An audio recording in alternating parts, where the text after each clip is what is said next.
Next chapter in Wonder, August through the peephole. His eyes are about an inch below where they should be on his face, almost to halfway down his cheeks. They slant downward at an extreme angle, almost like diagonal slits that someone cut into his face, and the left one is noticeably lower than the right one. They bulge outward because his eye cavities are too shallow to accommodate them. The top eyelids are always halfway closed, like he's on the verge of sleeping. The lower eyelids sag so much they almost look like a piece of invisible string is pulling them downward.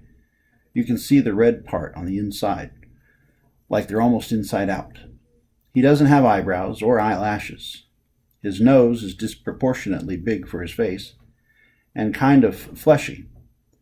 His head is pinched in on the sides, where the ears should be, like someone used giant pliers and crushed the middle part of his face. He doesn't have cheekbones. There are deep creases running down both sides of his nose to his mouth, which gives him a waxy appearance. Sometimes people assume he's been burned in a fire. His features look like they've been melted, like the drippings on the side of a candle. Several surgeries to correct his lip have left a few scars around his mouth, the most noticeable one being a jagged gash running from the middle of his upper lip to his nose. His upper teeth are small and splayed out. He has a severe overbite and an extremely undersized jawbone. He has a very small chin. When he was very little, before a piece of his hip bone was surgically implanted into his lower jaw, he really had no chin at all. His tongue would just hang out of his mouth, with nothing underneath it to block it. Thankfully, it's better now. He can eat, at least. When he was younger, he had a feeding tube, and he can talk. And he's learned to keep his tongue inside his mouth, though that took him several years to master. He's also learned to control the drool that used to run down his neck. These are considered miracles. When he was a baby, the doctors didn't think he'd live. He can hear, too. Most kids born with these types of birth defects have problems with the middle ear that prevent them from hearing. But so far, August can hear well enough through his tiny cauliflower-shaped ears. The doctors think that eventually he'll need to wear hearing aids, though. August hates the thought of this. He thinks the hearing aids will get noticed too much. I don't tell him that the hearing aids would be the least of his problems, of course, because I'm sure he knows this.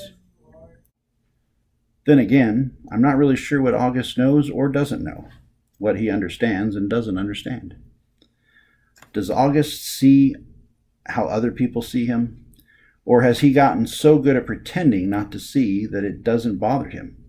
Or does it bother him?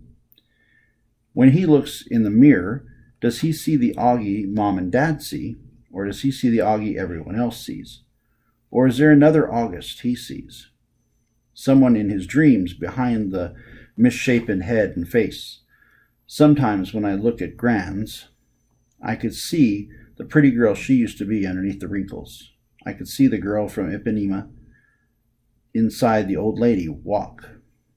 Does August see himself as he might have looked without the single gene that caused the catastrophe of his face? I wish I could ask him this stuff. I wish he would tell me how he feels. He used to be easier to read before the surgeries. You knew that when his eyes squinted, he was happy. When his mouth went straight, he was being mischievous. When his cheeks trembled, he was about to cry. He looks better now, no doubt about that. But the signs we used to gauge his moods are all gone. There are new ones, of course. Mom and Dad can read every single one, but I'm having trouble keeping up. And there's a part of me that doesn't want to keep trying. Why can't he just say what he's feeling like everyone else? He doesn't have a trach tube in his mouth anymore that keeps him from talking. His jaw's not wired shut. He's 10 years old. He can use his words. But we circle around him like he's still the baby he used to be. We change plans, go to plan B, interrupt conversations, go back on promises, depending on his moods, his whims, his needs. That was fine when he was little, but he needs to grow up now. We need to let him, help him, make him grow up. Here's what I think. We've all spent so much time trying to make August think he's normal that he actually thinks he is normal. And the problem is, he's not.